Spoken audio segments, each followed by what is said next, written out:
Okay, so before we get started, we'd like to do a little bit of housekeeping, just catch everyone up to date on what ORWP has been up to the last year. But here we have an agenda. What we're going to do is, after I'm done, we're going to have Chief Gary Batten from the Choctaw Nation give our welcoming speech, and then we're going to move to state candidates from the gubernatorial candidates.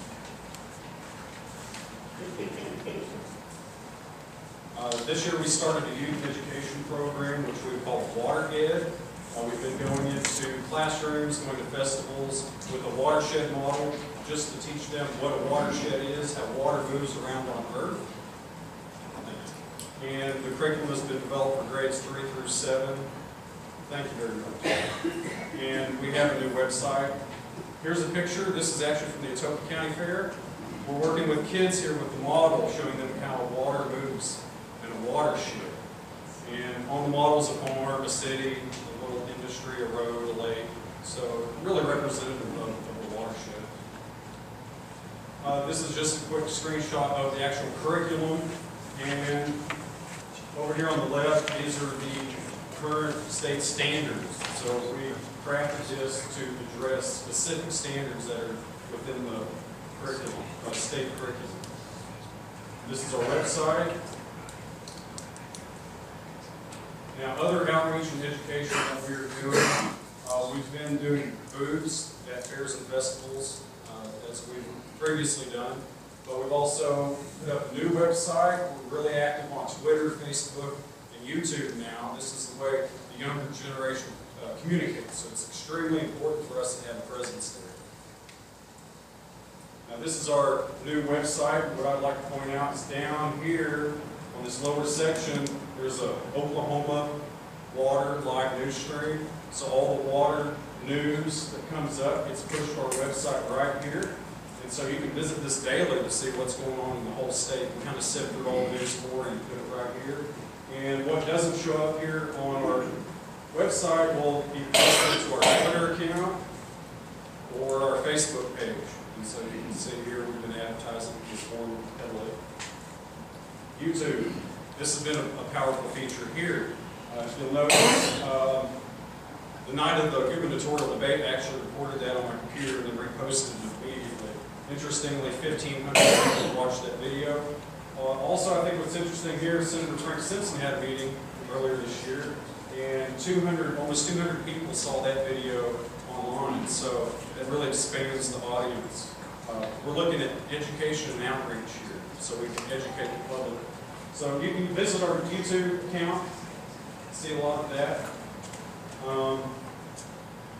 Our president, Charlotte Hearn, is on the Instream Flow Advisory Group, and this goes over their tasks, but I did want to point out, we're kind of around number 3 here, develop a draft methodology for Instream Flow studies in Oklahoma.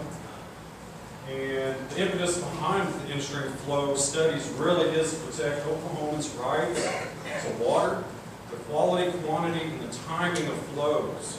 All 3 of those are important, not just quantity. And to protect all benefits of water, consumptive and non-consumptive. These reports have come out recently. There's a summary of findings on the Instream Flow group. You can find this at the OWRB's website. Just Google it, Instream Flow, OWRB. They also have a draft of their pilot study, which I believe they want to do on the Illinois River. This is the website. I will be reposting this PowerPoint for our website after the forum is over, so you can come back and look at these slides. Our president also serves on Water for 2060, which was put together through the Comprehensive Water Plan in Barry Fallon. And their goal is to really not consume any more water in 2060 than we do today. And this just kind of shows you some of the work they've done. They're looking at industrial water use, crop irrigation, public water supply. Okay.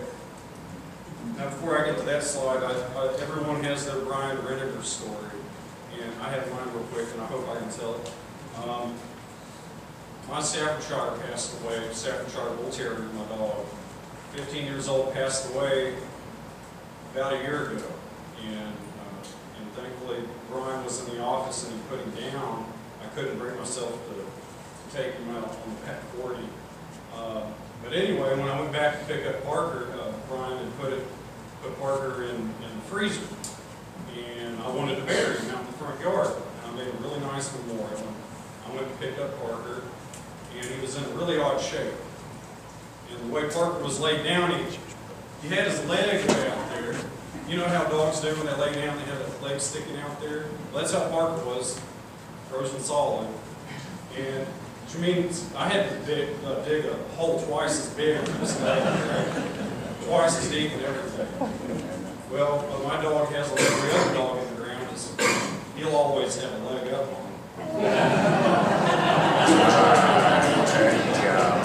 Now, I'll come back to that. But briefly, I want to talk about Tom Buchanan. Our organization has been active in addressing some of the issues Tom Buchanan has brought forward. If you're not familiar with Tom Buchanan, he's president of the Oklahoma Farm Bureau. He's an Oklahoma Water Resources Board member. He's manager of Lugert-Altus Irrigation District. He's a cotton wheat farmer from Altus. He is an open advocate of interbasin water transfers, and he has a voting history against instream flows, which we just discussed. Now, some of the reasons we have for tackling this issue with Tom Buchanan. He had given a speech at Altus. I don't think he knew the mic was on, but he asked them to support the transfer of water from eastern Oklahoma to western Oklahoma, from the municipal supply industry, and then what's left over to be sold in Texas. We didn't agree with that. Now, Oklahoma Farm Bureau went on to sue the Water Board over the ORWP census, which many of you are familiar with. Tom Buchanan had voted on those very rules, voted on them, and then turned around and sued. And Buchanan had claimed in a newspaper article that he had recused himself on these matters before the board, when in fact records do not show that to be true. Recusing is different than abstaining, by the way. Abstaining is usually tallied as a no vote, but recuse, you actually typically leave the room. You don't participate in any discussion or vote in any way. And our bottom point here, may not be able to see, but this all leads into what we see as a conflict of interest. This is kind of a timeline of action here. In March, these are actions that we took as an organization. In March, we requested Tom Buchanan to resign from the OWRD. We also, a couple days later, put out a press release letting everyone know that we did. In April, Ellis, Kennedy, Renninger, Bass, Garrison, Ballinger, and McDaniel sent a joint letter to the Attorney General's office asking for a ruling on this matter, citing specific legislation. Also in April, Josh Burkeen sent his own letter.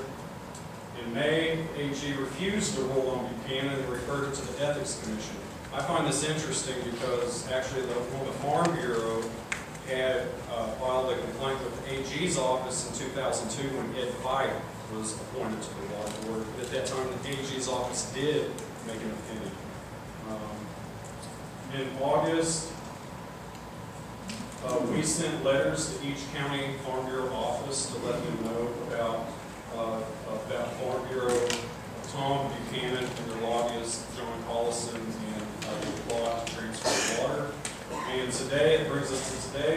This is our first public announcement of this ethics complaint.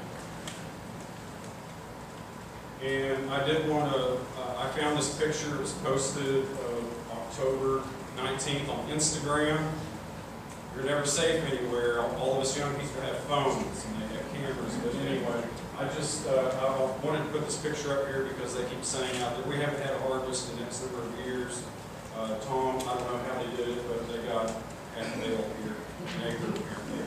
So he did have cotton this year, so it tells you otherwise, you see difference. Now, some people ask me, wow, Farm Bureau, Water Board, really think you have a dog in that fight? I like to tell them, yeah, I think we have a dog in that fight. Dr. Renninger, I think we may have a leg up. Now with that, I would like to introduce Ashley Powell. She's a rising star in the world of law. If I'm not mistaken, she has degrees from both OSU, Oklahoma State, and the University of Oklahoma, correct? So are you a Cowboy or student? Oh, as long as you're not a Longhorn, we'll be okay.